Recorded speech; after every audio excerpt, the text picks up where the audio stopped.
Hey there, awesome people! Welcome back to K-Korner, the place where extraordinary tales and unexpected turns are the norms. I'm Crown, your host, and I've got some jaw-dropping stories lined up for you today. From family feuds to public showdowns and roommate chaos to workplace drama, we're diving into the world of the unbelievable. So grab your favorite snack, sit back, and let's get into these incredible stories. You won't believe what's coming up.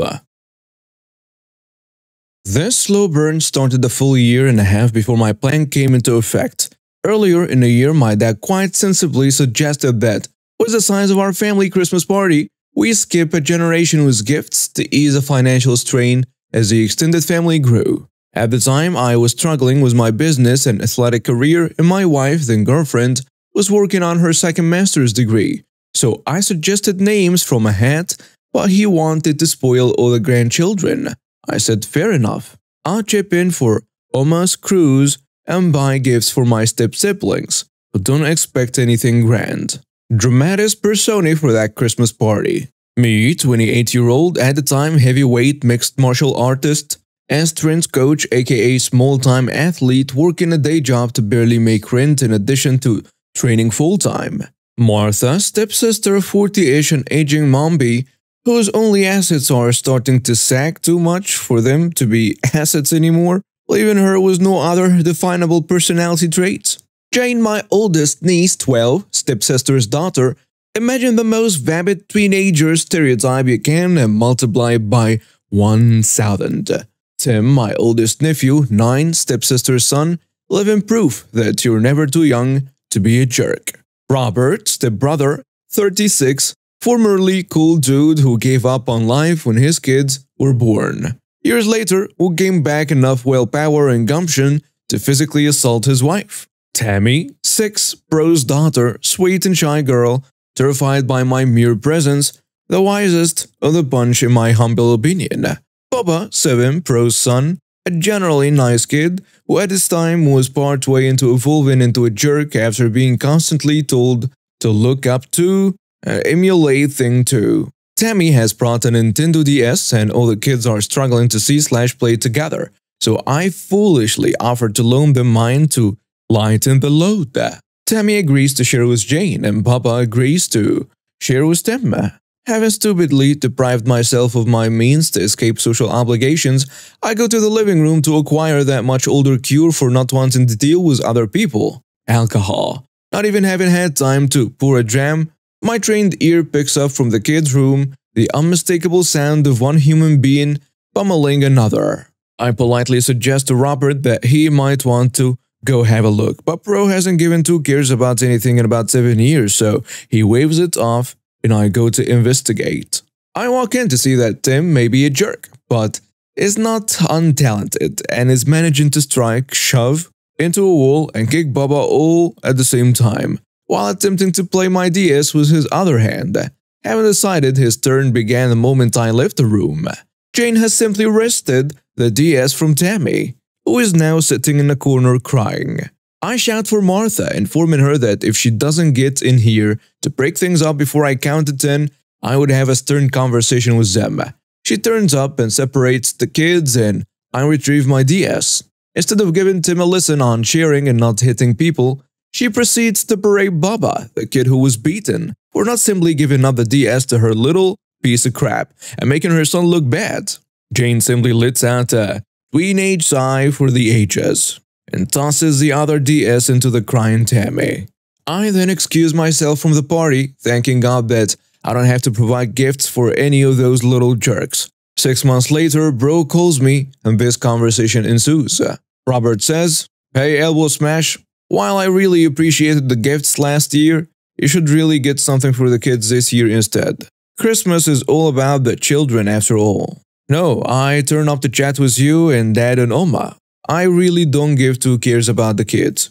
"Oh, that's a mean thing to say about my kids. Don't you care about them?" I tell him you cared about them so much that at the last party you couldn't be bothered to break up a fight where your son was being beaten bloody. Tim is a good kid. Martha said he just had a bad day. He was literally beating your child. You didn't put pics on social media for a week because of the bruises. If Tim were an adult and had that kind of bad day, I would have had a stern conversation with him and convinced him peacefully to lay on the floor until the police arrived. Well, Stepsis and I were talking and we think you should buy stuff for the kids next year instead of us. Well, I'm happy not to buy you anything, but I'm not getting crap for Martha's little jerks, especially when she encourages that behavior. Well, if you aren't going to get something for all the kids, you shouldn't get anything at all. It's not right if you don't treat them equally. Done. Now I'm sure they wish it has been this simple, but unfortunately it wasn't, and I certainly wouldn't have written such a long-winded story if that were the payoff. Thanks for bearing with me so far. We're almost at the end. A few months later, about 2 weeks before Christmas, I get an email from my dad with links to various toys, mostly from Toys R Us, which still existed at the time. When I call him back to ask what that's all about, this conversation ensues. I say, "Hey, what's up? I got your email. What's that all about?" "Those are gifts for the kids for Christmas." "That's cool if you're getting them that. I'll see them when the kids open them." "No, that's for you to get them. I don't buy for that generation, remember? And I already sent you my contribution to Oma's cruise. You need to get stuff for the kids. Don't you want them to look up to you as an uncle?" "Nah, not really. Also, what part of my life suggests to you that they ought to look up to me as any sort of role model? You're better off telling them to grow up to be rock stars." "Not the point. Christmas is about the children. If you don't get them this stuff, I won't put your name on a card for Oma." "Well, that's a bad thing to do, considering I already paid into it." "Well, you get this stuff or not." "Well, I guess my name isn't going on a card then. This will cost me more than a month's rent, so you can take this list and grease it up real nice." Dad interrupting, "Calm your jets. This is what they want. I'll get them a token something, but I'm not taking out a loan." "Fine, just make it something they enjoy. If what I get doesn't put a giant smile on each and every one of their faces, I'll buy you dinner at a steakhouse of your choosing." "That's the spirit. Talk to you later." So Christmas rolls around and my wife and I have bought not just one, but 4 gifts for each of the little ones, and wrapped them all beautifully. My dad correctly assumes it's probably from the dollar store, but it's nicely wrapped and he gives me a look of approval as I place it under the tree. My wife and I schmooze for a bit and then suggest that since we brought several gifts for each of the kids, why don't they open one each before dinner so they have something to do while they wait. Their parents of course agree, as it gives them more of a reason to ignore their kids and talk about them instead, so they send us off to hand out gifts to their kids. Martha is looking especially smug. As they begin to unwrap them, I prepare the camera as my wife goes for our coats, and I stick around just long enough to immortalize on film the big grin on each of the kids' faces as they see what their gift is. Less than 1 minute later, the first blast from the air horn, Tim's gift, can be heard in the hallway by my wife and I as we make our way to the elevator. I have no idea how much of the bulk pack of silly string, Tammy's gift, or the 36 rainbow pack of off-branch Arby's, Baba's gift, ended up on the walls. But I do know they repainted the place the next month. Whether or not the pile of slap-on bracelets we got for Jane ended up on the wrists and legs of the parents as they tried to contain the other 3 will be left to the imagination, but I like to think they all ended up in the height of 80s fashion before Boxing Day. I may never know if they opened the rest of their presents. Everyone got a copy of each of the other's gifts, you know, for fairness, plus a bunch of gross and mildly inappropriate temporary tattoos, and if the confusion, none of them noticed either me or my wife leaving. I am certain at some point they did notice a pretty gold envelope addressed to the parents on a tree.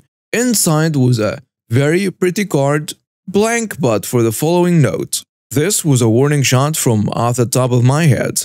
I've got a whole year to get creative for the next time. Merry Christmas. E. I never bought anyone steak dinner. However, I enjoyed several more Christmases with my Oma and Dad until they passed and I stopped seeing that side of the family at all. No mention of this incident or gifts for the kids was ever made again. So my wife ran to the grocery store for a couple things one evening and came back 20 minutes later shaking in rage. With a loogie stain on her shirt and a handful of busted blood vessels, the story that followed was truly priceless. Apparently, after she was finished shopping, she came out to the car and while walking up saw some sucker mom type, you know the type, load her bags into her Escalade and put her cart right behind my wife's car. My wife, who's usually very nice, tells the lady, "The cart return is 3 spaces away. Move your cart." The lady responded, "Screw you! You move it." Okay then, fine. So my mom moves the cart directly behind the Escalade. The woman comes unglued, jumps out of the SUV, and gets in my wife's face, screaming and cussing. My wife is no small petite woman. At 5'9" and 157 pounds, she is not easily intimidated. My wife tells the woman to get out of her face, and if she would have just moved her cart in the first place, she'd be gone already. Well, the lady, somehow thinking she's untouchable, hucks a loogie and spits right on my wife's shirt. My wife tells me before she knew what even happened, she had reached all the way back and witch slapped this woman into next week. Needless to say, the woman shut up real quick, got in her SUV and bolted. I would have given anything to see that woman have to explain the very visible handprint on her face that likely was there for at least a couple of days. Hey, are you enjoying the craziness so far? If you are, don't forget to hit that like button, subscribe to K-Korner, and ring that bell for notifications. We love hearing from you. So drop a comment down below with your thoughts on today's stories. Your support means the world to us. Now let's jump back into the madness.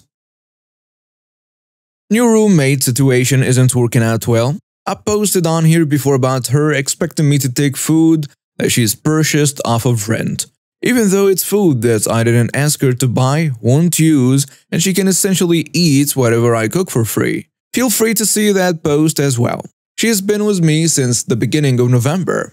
Her rent for the first 2 months was paid by a mutual friend of ours because my roommate was living in her car and needed an urgent place to stay while the temperatures dipped.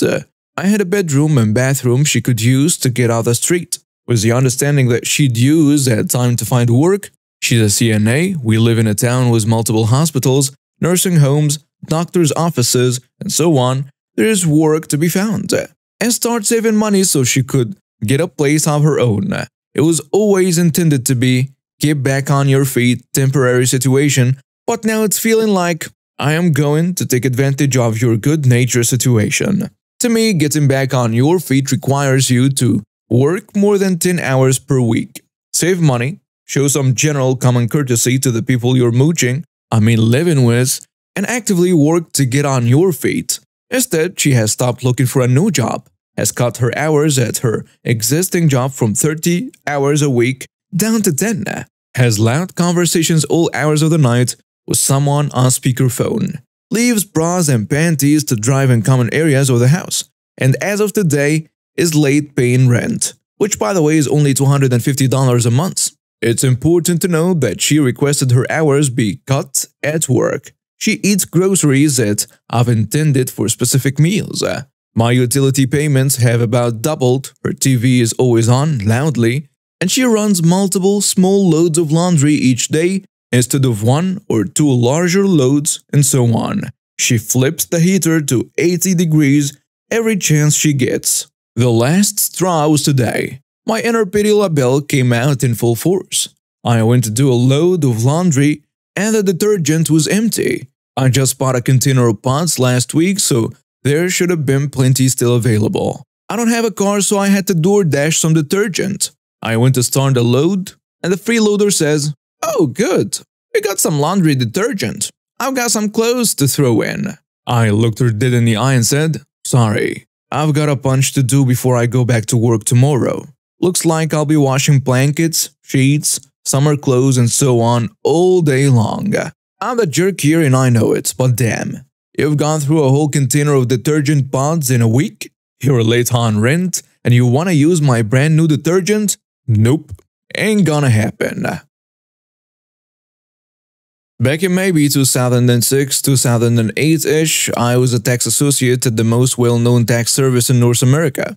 I did very well in a class you take, which determines your eligibility to be hired as well as teaching you how to do taxes, and was hired. I bounced from office to office as newbies do, and I was doing well enough that I was always the first to be called if a shift needed covered.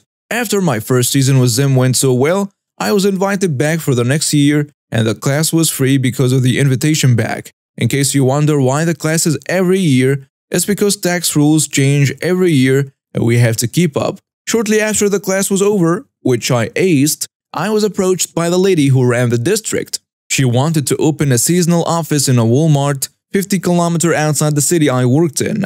She wanted me as a primary associate there, in part because I'd done so well in the previous year, in part because I'd aced the class, in part because of my background in security, and in part because I lived 20 kilometers closer to this Walmart than anyone else on staff. I wasn't to be a manager, but I was going to be the only full-time associate. I'd open and close almost every day, and often be the only associate on site.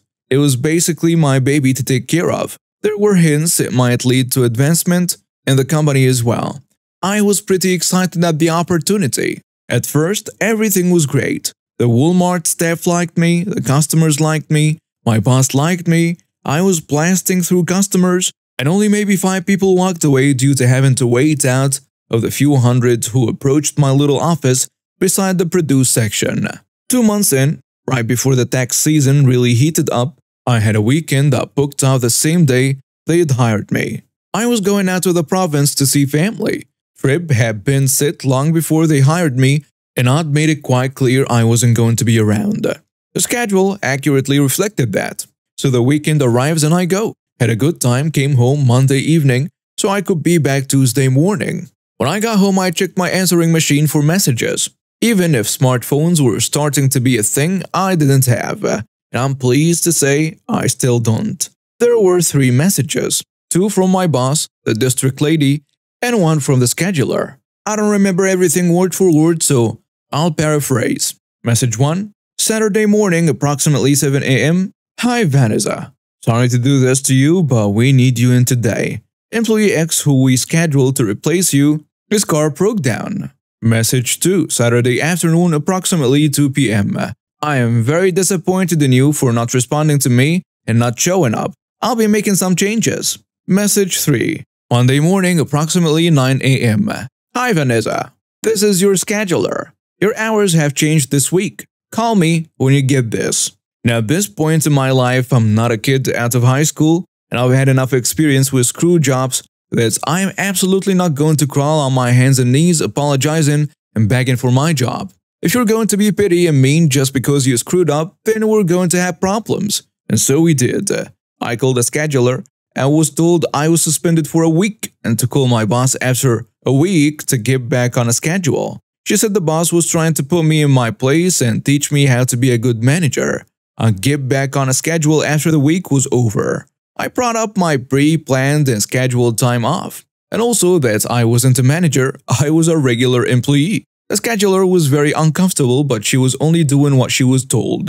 They did need me. She said that. Just call the boss in a week. I said sure, and then didn't. I was furious, and I wasn't the one who was going to be put in her place.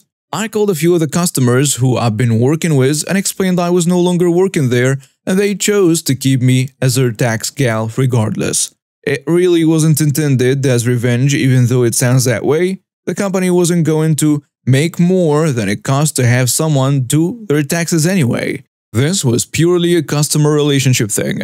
I like to finish what I start. The real revenge was accepting my suspension. The entire week I was suspended, I made sure to stop in at the Walmart to see if I knew who they scheduled for my shift, and if we were friendly, then help them out with the quirks of this location. But there was never anyone there. I confirmed with the Walmart staff all week they had no one working there, paying Walmart to rent space and getting nothing but a bad reputation for it because the heavily advertised new location had 0 employees. It remained that way for the rest of the season, 2 months. The boss never called me and I never called her. Pride. I have no idea how it impacted her professionally. I stayed far away from taxes ever since. I got another job before my suspension was over. and never looked back. And that, my friends, wraps up another episode here at K-Korner.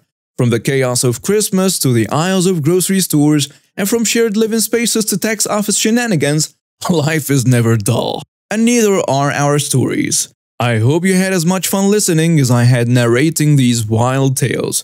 Remember, if you've got a story that's just too good not to share, hit us up in the comments. We might just feature it in a future episode. Until next time, stay awesome and keep living those unbelievable moments. This is Crown, signing off.